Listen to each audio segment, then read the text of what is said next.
బాగున్నానండి. నేనైతే మీకైతే ఇప్పుడైతే నేను ఒకటి పచ్చడి రెడీ చేసి చూపించాలనుకుంటున్నాను. చూపించే ముందు అయితే మన వీడియోస్ని అయితే లైక్ చేయండి, షేర్ చేయండి, సబ్స్క్రైబ్ చేయండి. సరేనా? 10 మందికి షేర్ చేయండి. చేస్తే కదా మనకు బాగా వెళ్తుంది. మన లాంగ్ వీడియోలు అన్నీ బాగా చూస్తే బాగుంటుంది కదా. ఎందుకు అంటే బాగా అయిపోతుంది మన ఛానల్. మన ఛానల్ చిన్న బుజ్జి ఛానల్ అండి. బాగా మీరైతే మన ఛానల్ అయితే నడిపించండి. సరేనా? ఇప్పుడైతే మనమైతే వీడియో లోపలికి వెళ్ళిపోదాం. ఇప్పుడైతే ఫస్ట్ అయితే నేనైతే ఆయిల్ వేసుకుంటున్నానండి.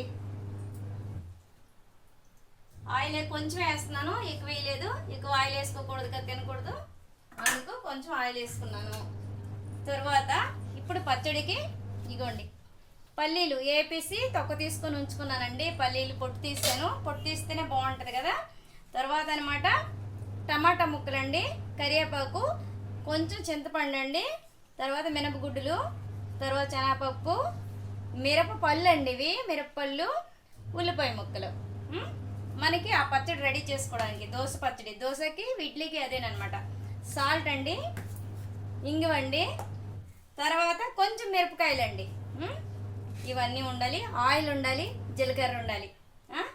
ఇవన్నీ ఉంటేనే మనకు పచ్చడి అయితే రెడీ అవుతుంది బాగా. తెల్లుల్లిపాయలండి, ఒక 2 తెల్లుల్లిపాయలు వేసుకోవాలండి. కొంచెం మనం అవి రుబ్బేటప్పుడు వేసుకుంటే సరిపోతుంది. తెల్లుల్లిపాయలు కూడా 2 తెల్లుల్లిపాయలండి. తెల్లుల్లిపాయలు కూడా గుడ్లు తీసుకొని ఉంచుకోవాలి మనము. ఉంచుకుంటే అప్పుడనమాట రుబ్బేటప్పుడు అనమాట ఇవి మనం ఈ తొక్కతోనే వేసేయాలండి. దీని బొడ్డు ఒకటే తీసేసి తొక్కతోనే వేసేస్తే చాలండి. ఇగోండి ఇలా తీసుకున్నాను నేను. తొక్కతోనే వేసేయాలండి. నేనైతే ఇందులో పెట్టుకుంటున్నాను. చాలా బాగా వస్తుంది. తొక్కతోనే వేయాలి, ఎందుకంటే తొక్క తీస్తే బాగోదు అనమాట. అందుకని నేను అలాగే వేసుకుంటున్నాను. అది అయింది కదా.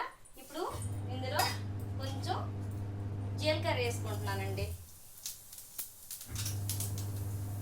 కొంచెం ఆవాలు వేసుకుంటున్నానండి. జీలకర్ర ఆవాలు వేసుకున్నాను. ధనియాలు కొంచెం వేసుకుంటున్నానండి.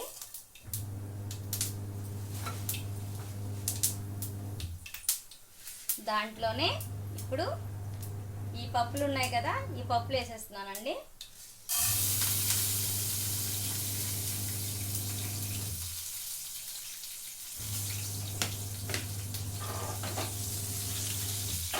పప్పులు బాగా వేగిపోతున్నాయి కదా. ఈ మిరపకాయలు అనమాట, ఒక మిరపకాయ 2 ముక్కలు చేసుకొని వేసుకోవాలండి. లేదంటే అవి టపాకాయలా పేలి మన పైకి వచ్చే అవకాశాలు ఉంటాయండి. అందుకు ఒక మిరపకాయ అయితే 2 ముక్కలు చేసి నేను వేసేస్తున్నానండి. ఎందుకంటే మన పైకి రావడానికి దానికి మనం టైం ఇవ్వకూడదు అనమాట. అందుకోసం నేనైతే ఒక మిరపకాయ 2 ముక్కలు అయితే చేస్తానండి. మిరపపళ్ళు కాయలును చేస్తాను. ఇగోండి ఒక గుప్పుడన్ని.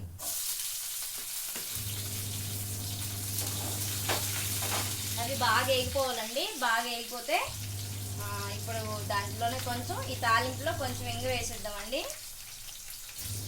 ఇంగువ కొంచెం వేసుకుంటే చాలండి, ఎక్కువ అవసరం లేదు. ఇంగువ ఏంటంటే స్మెల్ రావడానికని మాత్రమే, టేస్ట్ వస్తుంది, లైట్గా బాగుంటుంది.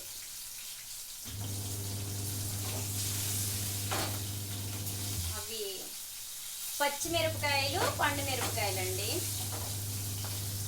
పండు మిరపకాయలు లేనప్పుడు ఎండు మిరపకాయలు ఉంటాయి కదండి, అవి వేసుకోవచ్చండి. వాటి తర్వాత ఇప్పుడు కరివేపాకు వేసుకుంటున్నానండి.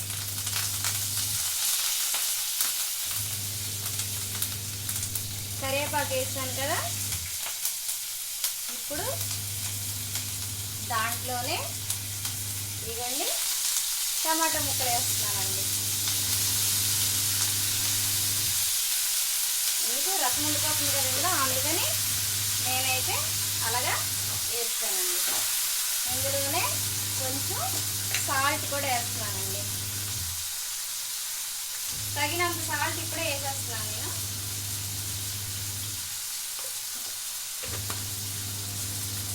చిటికెడు పసుపు వేసుకుంటున్నానండి. కొంచెం పసుపు అండి. ఇవన్నీ వేస్తాం కదండి. ఇప్పుడు లైట్గా అవి బాగా మగ్గనివ్వాలండి. మూత పెట్టుకొని ఒకసారి కలిపేసి సిమ్లో పెట్టేసి బాగా మగ్గనివ్వాలండి. వాటిని అన్నీ మగ్గిపోయి చక్కగా వచ్చేసాయి నీట్గా. ఇందులో ఇప్పుడు అనమాట మనం ఇవి వేసేస్తున్నానండి. పల్లీలు ఉన్నాయి కదా, ఇవైతే ఇందులో వేసేస్తున్నానండి. పల్లీలు అయితే పొట్టు తీసుకోవాలండి, లేదంటే పిల్లలకి అయినా పెద్దవారికైనా పొట్ట నొప్పి వస్తుంది. అందుకు మనం ఏంటంటే పొట్టు తీసేసి మాత్రమే చెయ్యాలి. ఇప్పుడైతే దీన్ని నేనైతే కొంచెం చల్లగయ్యాక మిక్సీ జార్లో వేసుకొని మెత్తగా రుబ్బేస్తానండి. ఇదిగోండి, ఇదైతే ఇలాగా మెత్తగా అయిపోయింది కదా, అంతా చల్లగా చేస్తాను. ఇప్పుడైతే ఇది మిక్సీ జార్లో అయితే వేసుకుంటున్నానండి. మిక్సీ జార్లో వేసి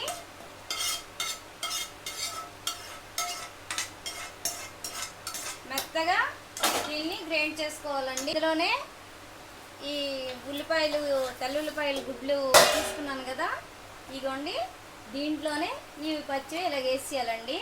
వేసేసి మనం ఇంకా మిక్సీ జార్లో వేసుకొని మంచిగా మెత్తగా కాకుండా కొంచెం బరకగా రుబ్బుకోవాలండి. రివర్స్లో రుబ్బుకుంటే బరకగా వస్తుందండి. అలాగా నేను రెడీ చేశాను. మీకు కూడా నచ్చితే అలా రెడీ చేయండి. చూసారా, ఇలాగ వచ్చింది కదా. దీంట్లో మనం సన్నగా తరుక్కున్న ఉల్లిపాయ ముక్కలండి, ఇదిగోండి ఇలాగ వేసేయాలండి. ఇదిగోండి ఇలాగ వేసి సన్నగా తరుక్కోవాలండి. ఉల్లిపాయ ముక్కలు పొడవుగా సన్నగా తరుక్కోవాలి. వీటిని అనమాట ఇప్పుడు మనం ఇలాగా పచ్చడిలో మొత్తం కలిపియాలండి. మొత్తం కలిపేసి ఆ పచ్చడి అనమాట మనం తింటే ఉంటుందండి. సూపర్ అంటే సూపర్ అండి. అంటే తినకపోయిన వాళ్ళు కూడా ఇప్పుడు ఈ పచ్చడి అనమాట తింటారు. చూసారా, ఇందులో కావాలంటే కొత్తిమీర కూడా వేసుకోవచ్చండి, పైన కొంచెం కలుపుకోవచ్చు. ఈ పచ్చడి అయితే 2-3 రోజులు అయితే బాక్సులు వేసి ఫ్రిడ్జ్లో పెట్టుకుంటే ఉంటుందండి. ఇటువంటి పచ్చి ఉల్లిపాయలు వేసి నేను ఇలా కలిపాను. మీకు కూడా నచ్చితే మీరు ఇలా చేయండి. సరేనా? మీకు నచ్చితే ఒక లైక్ చేయండి, షేర్ చేయండి, సబ్స్క్రైబ్ చేయండి. తరువాత కమెంట్ బాక్స్లో కమెంట్ పెట్టండి, బాగుందా బాగాలేదా అనేసి నేను చేసే పచ్చడి. మీకు కూడా నచ్చితే కమెంట్ పెట్టండి. పచ్చడి నచ్చిందండి, అలా మేము కూడా చేసుకుంటామని కమెంట్ చేయండి. ఓకేనా? మరి మంది పచ్చడి చూసారు ఎలా ఉంది, బాగుంది కదా. అయితే ఇప్పుడు మళ్ళీ మీకు ఒక చిట్కా చెప్తాను నేను. మరి మీకు కడుపు ఉబ్బరంగా ఉండి కొంచెం అంటే పుల్ల తేనిపులు వచ్చాయనుకోండి, అప్పుడు జీలకర్ర ఉంటుంది కదా, లైట్గా ఏదో చిన్న బండలోనో చిన్న తపాల్లోనూ లైట్గా కొంచెం ఒక స్పూన్ అంటే ఒక పావు స్పూను అంతా వేసేసి కొంచెం వేడి చేయండి. ఒక అర స్పూన్ అయినా పర్వాలేదు, నవిలేగా శక్తి ఉంటే కొంచెం వేడి చేసి సాల్ట్ కూడా చిటికెడంత సాల్ట్ అందులో వేయండి, అది కూడా వేడి చేయండి. ఆ రెండు కలిపేసి మనం నవిలి మింగిదనమాట మన కడుపు అనమాట ఉబ్బడం అంటే పొంగడం తగ్గుతుంది. తర్వాత వాంతి వచ్చినట్లుగా ఉన్నా సరే తగ్గుతుందండి. అదైతే ఈ రోజుకి అయితే చెప్పాను. ఓకేనా? బాయ్ అండి అందరికీ.